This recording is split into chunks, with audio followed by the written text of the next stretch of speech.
क्या आपने सोचा है कि आपके छोटे से निवेश से आपका बड़ा सपना साकार हो सकता है? क्योंकि मायूबे लेकर आया है पूर्ण विकसित चंदन फार्म खेतों की देखरेख के साथ। मायूबे presents Gayatri Vishal Chandan farm in your city. 1999 में 1 किलो चंदन की कीमत 175 थी, लेकिन अब 30,000 से भी ज्यादा है। इसलिए मायूबे चंदन फार्म लैंड खरीदे और अपने निवेश को करे 12 वर्षों में 12 गुना तक। अब है ना फायदे का सौदा। और information contact 3rd floor opposite of Tiwari petrol pump, Navanagar road, Waidhan Singrauli, Madhya Pradesh. मायूबे स्टेप टुवर्ड द सक्सेस। नमस्कार, स्वागत है आपका पोलखोल पोस्ट में। मैं हूं शिवम गुप्ता और आज हम हैं सिंगरौली ज़िले के बैढ़न क्षेत्र के तिलाई इलाके में।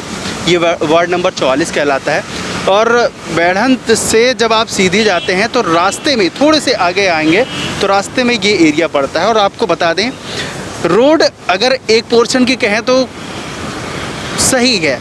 अगर बात करें तो यही थोड़ा सा कुछ एरिया ऐसा लगा जहाँ पर थोड़ा सा रोड सही हो सकता है। उसमें भी एक पोर्शन ऐसा है जहाँ पर कुछ भी अगर कहें तो सड़क बना दी गई है और खोदी गई है फिर से। मतलब अगर बात की जाए तो इंडिया ही एक ऐसा देश है जहाँ पर पहले रोड बनाई जाती है, फिर पंप कनेक्शन के लिए उसकी खुदाई होती है, फिर वायर डालने के लिए खुदाई होती है। यही सब सिलसिला चलता रहता है, जिससे जो आम पब्लिक होती है वो परेशान होती है, जो यातायात होता है वो प्रभावित होता है। इसको लेकर एक सज्जन है, उनसे हम बात करेंगे। आइए जानते हैं क्या कहना है इनका। क्या नाम है सर आपका? मेरा नाम नीरज सिंह है और मेरा प्रतिष्ठान इसी तिलाई मेन रोड में स्थित है। और आप देख ही रहे हैं जैसे कि हमारे प्रतिष्ठान के ठीक सामने सड़क की क्या दुर्दशा है।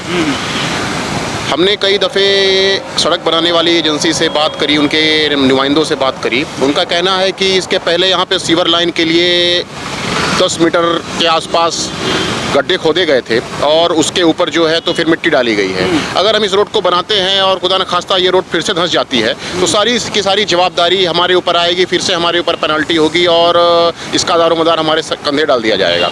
इसलिए हमने जो है तो ऊपर लेवल तक बता के रखा है कि इसको जो है हम बरसात बीतने के बाद करेंगे। वो कह के अपना पल्ला झाड़ लिए, किंतु एक तरफ की सड़क तो इन्होंने बना दिया। और ये वैसे भी इसके पहले जब सड़क ये 2 लेन थी तो हाईली एक्सीडेंटिव जोन था ये। यहाँ पर हर तीसरे दिन कोई न कोई दुर्घटना होती रहती थी, आज भी हो रही है। अब रोड चूँकि एक तरफ की बन चुकी है, वो रोड अच्छी है कह सकते हैं, तो गाड़ियों की स्पीड यहाँ अनियंत्रित होती है और गाड़ियाँ हर तीसरे दिन यहाँ पर लड़ी भिड़ी खड़ी रहती हैं। कई तो लड़के आती हैं सामने और हमारे शोरूम में आ जाती हैं बनने के लिए। अब चूंकि वो तो ठीक है, व्यवसाय का एक हिस्सा है, लेकिन एक मानवीय दृष्टिकोण से बहुत ख़राब लगता है। लोग चोटिल होते हैं, तो एक नागरिक होने के नाते हमारा भी दर्द बनता है कि हम इस चीज़ को करें। कई बार बोला गया, किंतु शुरू करते हैं, बरसात आ जाती है।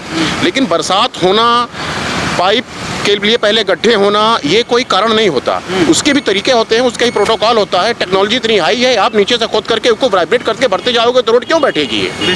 फिर वो ठेकेदार बोलेंगे कि पाइप वाले डंगा डालते हैं और पाइप बोलेंगे कि सड़क बनाने वाले डंगा डालते हैं। निर्माणाधीन MPRDC के अधिकारियों को भी बाई टेलीफोनिकली अवगत कराया गया है, लेकिन उनका भी घिसा पीटा जवाब वही होता है, हो जाएगा, समय लग रहा है, बरसात हो रही है। वो तो ठेकेदार की तरफ से बात करते हैं, ऐसा लगता ही नहीं है कि मध्य प्रदेश शासन की वो एजेंसी है।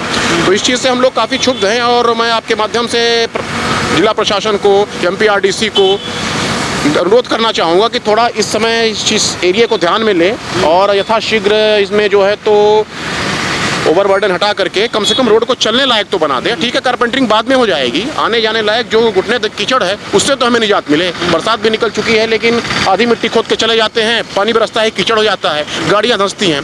तो जाहिर सी बात है कि आम नागरिक के आवागमन में असुविधा होती है और एक्सीडेंट होने का जो है तो खतरा बना ही होता है, पर कोई देखने वाला नहीं है। यही बताए हम लोगों की। तो अगर इसी के से जुड़ा एक सवाल है, जैसा कि अगर बात करें कि पहले रोड बनती है, खुदाई होती है, क्योंकि तीनों काम एक साथ होना है।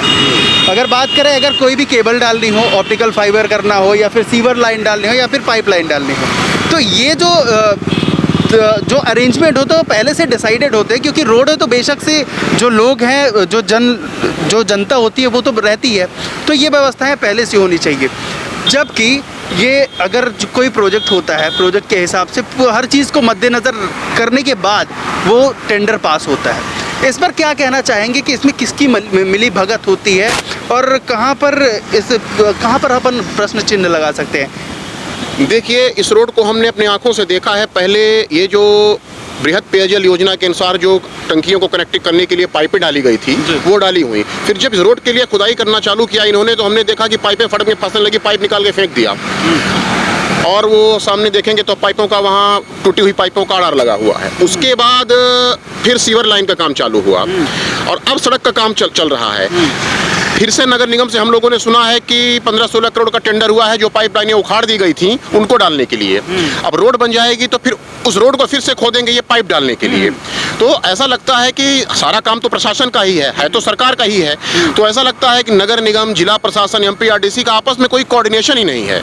तो आपके माध्यम से मैं माननीय कलेक्टर महोदय से, यहाँ के सांसद विधायकों से, प्रभारी मंत्री से अनुरोध करना चाहूँगा कि आप एक ऐसी बॉडी को डेवलप करो जो कि तीनों एजेंसियों में कोऑर्डिनेशन करे। बेशक से बात। तो एक समन्वय बना रहेगा कि सबसे पहले पाइपलाइन डाल दी जाए, उसके बाद रोड का ओवरबर्डन कर दी जाए, उसके बाद उसको कारपेंटरिंग कर दी जाए। तो ये बार बार उखाड़ना, लदना, उससे अननेसेसरी शासन का ही पैसा खर्च होता है ना। एक तो वैसे भी हमेशा शासन में बजट करना रहता है। और ठीक है, सिंगरौली के पास DMF का पैसा है। DMF का पैसा होने का मतलब ये थोड़ी नहीं कि उसको पानी की तरह बहाया जाए, उस पर भी किसी की कोई मतलब, एक तरीके से कहें तो चाहे जनप्रतिनिधि हो हमारे क्षेत्र के, चाहे प्रशासनिक अधिकारी हों, चाहे सरकार के नुमाइंदे हो, इस चीज़ पर किसी का ध्यान नहीं जाता। जब तक एक पर्टिकुलर कोई कोऑर्डिनेशन बॉडी नहीं बनेगी जो कि तीनों लोग को एक टेबल पे बिठा करके प्रोटोकॉल के हिसाब से काम का आवंटन करके, पहले आपको करना है, पहले आपको करना है, पहले आपको करना है। उदाहरण के लिए यहाँ MPRDC काम कर रही है, पहला वो हुआ, दूसरा नगर निगम हो गया, तीसरा मध्य प्रदेश शासन हो गया। तीनों के अधिकारी, तीनों की एजेंसियाँ आपस में एक दूसरे पर आक्षेप लगा करके अपना पल्ला झाड़ लेते हैं। इसको तय कौन करेगा? इन सबके मुखिया कलेक्टर साहब है। मैं उनसे निवेदन करना चाहूँगा कि सर इस पर थोड़ा सा ध्यान दीजिए। अगर आप ध्यान देंगे तो जाहिर सी बात है कि सिंगरौली का भी नाम होगा, बहुमूल्य समय बचेगा, शासन के पैसे की ही बचत होगी और काम भी अच्छा होगा, नागरिक भी खुश रहेगा। धन्यवाद। तो जैसा कि इनके द्वारा बहुत ही अच्छा सुझाव दिया गया और बेशक सी बात है कि ये होना भी चाहिए। ज़िले का जो मुखिया है, मुखिया होने के नाते हर एक चीज़ पर पैनी नज़र होनी चाहिए। वहाँ पर समन्वय बन पा रहा है या नहीं बन पा रहा है, उस पर भी नज़र होना चाहिए। और फाइनल जो बात होती है वो नागरिकों की सुविधा के लिए होता है। अगर रोड बन रही है तो नागरिकों की सुविधा के लिए हो रहा है, पानी आ रहा है तो नागरिकों की सुविधा के लिए, जो भी सीवर लाइन, ऑप्टिकल फाइबर, जो भी अगर काम किया जाता है, रोड की बात कर रहे हैं या फिर कोई भी कार्य हो जो जन सरोकार से जुड़ा होता है, लेकिन उसी में ही फेरबदल किया जाता है। ये बहुत बड़ी व्यथा है। कैमरामैन अमित के साथ मैं Shivam Gupta.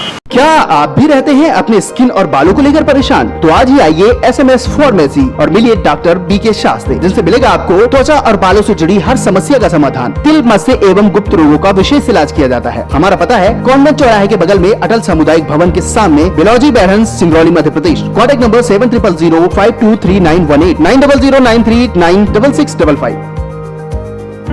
Shri Krishna brothers and sale service, water purify, water plant, water cooler, water dispenser, mineral water 20 litre, air conditioner, Tata Voltas, geyser एवं सभी प्रकार के इलेक्ट्रिक व इलेक्ट्रॉनिक सामान उपलब्ध हैं। पता है पुरानी मार्केट, सिंगरौली, जिला सिंगरौली, मध्य प्रदेश।